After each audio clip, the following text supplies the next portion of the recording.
ôi Tùng ơi. Ôi chào ơi. Tùng ơi. Ôi Tùng ơi.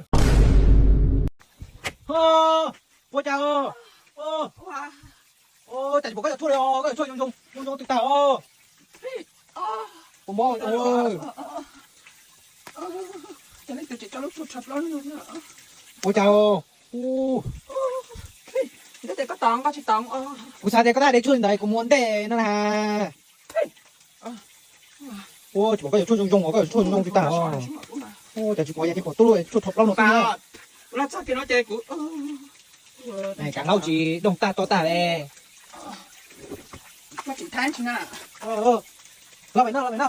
Làm ăn của nó. Cái mà chỉ đó chụp qua giấy về rồi thế này. Muốn nó tên tao phải chơi đứng đó chứ muốn giấy lên chỗ chuột ở tại đây. Chúa tao. Này, chúa tao đó. Lo mày nó. Có sẽ tụi bà tao chỉ tao. Mình dễ tao đấy mà mình chơi đi à. Tung.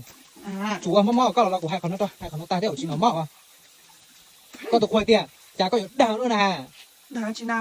Có lúc cho chủ con nè, nên chỉ tay lui nên cho con nè tụi đơ thia, nó ba chú cắt thể thia, nên chỉ hai ta cái nó nè. Ôi cởi chỉ đào thế nó lọ cho nên là nó là vô xỉu luôn nè.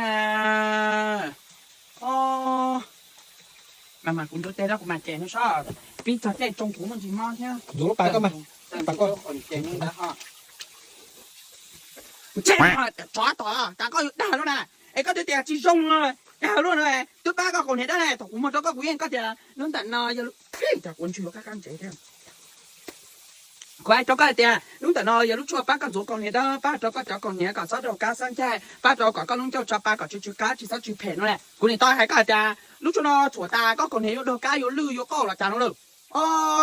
Dù xí trong này dù hay xong vào trang chỉ thế, luật đảng thế nó. Quay cho nên cho tụi bao này nó có rung, nó có tinh, nó có mấy á. Lúc chua tận giờ lúc chua chúa có còn hết đó, còn hết chỉ sáu đầu cá, còn hết chỉ sang chai, ô ba chỉ sáu chú phèn thế. Giờ có giờ tụi này có còn hết đầu cá trên chai, đã chỉ trong có ô ba chú phèn lên đó chai, có chỉ lúc nó có còn hết đó nữa. Hay giờ có chỉ nhiều còn hết đó, có chỉ chiếu ta, có dù có thể vui lúc chua chúng cho chú cá để ba thành nhân cái sao đâu có thế á, chân chúng này, đây cũng một chế hả? Một chế chuột cứ có thể cả lâu đồng cũng chết cái liền.